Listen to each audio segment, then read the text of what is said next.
Hello, and welcome to America's Eats podcast, where we talk about the foods you know, but may not know much about. I'm your host, Daryl Bishop.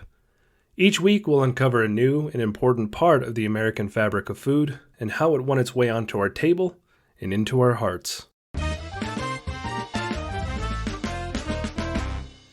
Turkey. It's been the centerpiece of American Thanksgiving tables since that first feast between the Pilgrims and the Wampanoags. Or has it? It's true that in 1621, on the shores of Plymouth Colony, the Pilgrims celebrated their harvest with their Wampanoag neighbors. But rather than a single meal, the feast was spread out over 3 days. What we know of the feast comes from a short paragraph penned by Pilgrim Edward Winslow in a letter to a friend in England. Winslow stated that the Pilgrims supplied fowls and the Wampanoag supplied venison. Whether the fowls Winslow mentioned included turkeys is impossible to know for certain, leaving historians to doubt that turkey was on the menu that fall of 1621. So if turkey wasn't served at the first Thanksgiving, then how did it become the holiday symbol? Between 1621 and 1800, Pilgrim piety shaped the culture of New England, and days of Thanksgiving were common, though not always during the harvest season.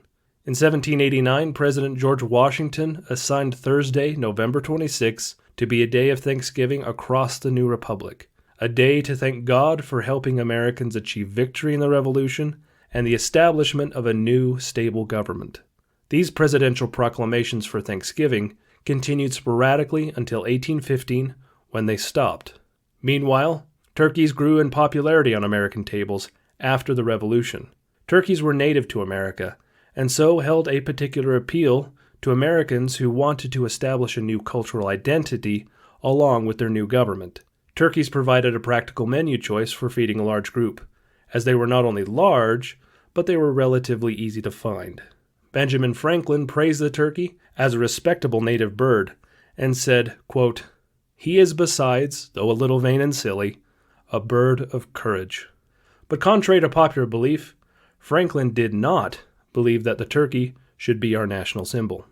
Jump ahead a few decades to Sarah Josepha Hale, a New England poet and author who published Northwood, a New England Tale, in 1827, that devoted an entire chapter to the annual Thanksgiving feast celebrated by New Englanders. The dinner she described would be familiar with many people today. Quote, "The roasted turkey took precedence on this occasion, being placed at the head of the table, and well did it become its lordly station, sending forth the rich odor of its savory stuffing, and finally covered with the frost of the basting.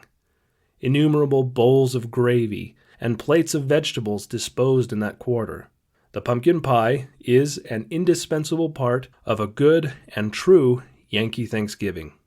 As editor of popular women's magazines, Hale continued to write about Thanksgiving and became an advocate of establishing it as a national holiday on the last Thursday of every November.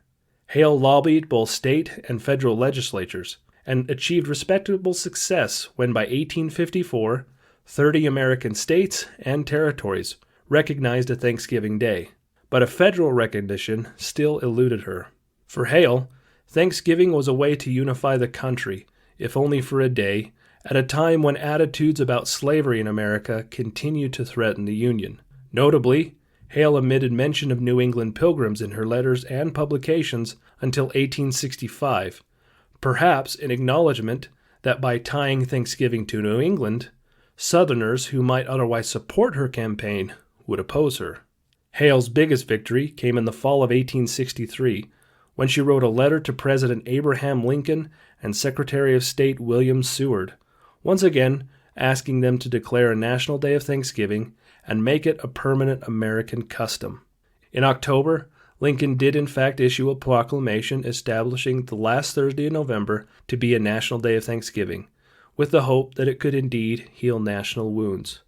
How much Hale's letter impacted Lincoln's thoughts on the matter is not clear. Regardless, Hale's advocacy has led her to being now called the Mother of Thanksgiving.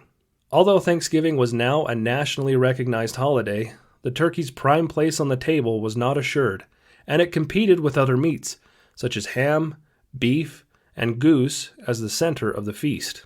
Starting in the 1870s and 1880s, nationally popular books linking Thanksgiving to New England Pilgrims helped shape how Americans understood the holiday. As immigration to the United States increased and American school systems became standardized, the concept of the Pilgrims' Thanksgiving and a turkey dinner became an important part of American history for children and offered a way for immigrants to become Americans through participation each year. Starting in 1873, a Rhode Island turkey farmer, Horace Vosa, began sending a turkey to the White House each year for Thanksgiving. Soon, the White House kitchen began to rely on Vosa's turkeys, and the tradition continued until Vosa's death in 1913.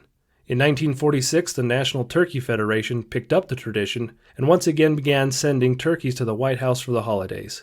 This created a new tradition of the president posing with the turkey for the press. But the turkeys were not yet pardoned at this time.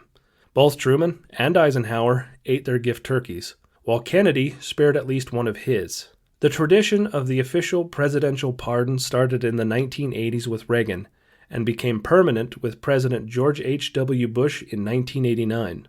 Turkey still reigns supreme on many Thanksgiving tables, but as American tastes change, other meats and meat substitutes have become popular.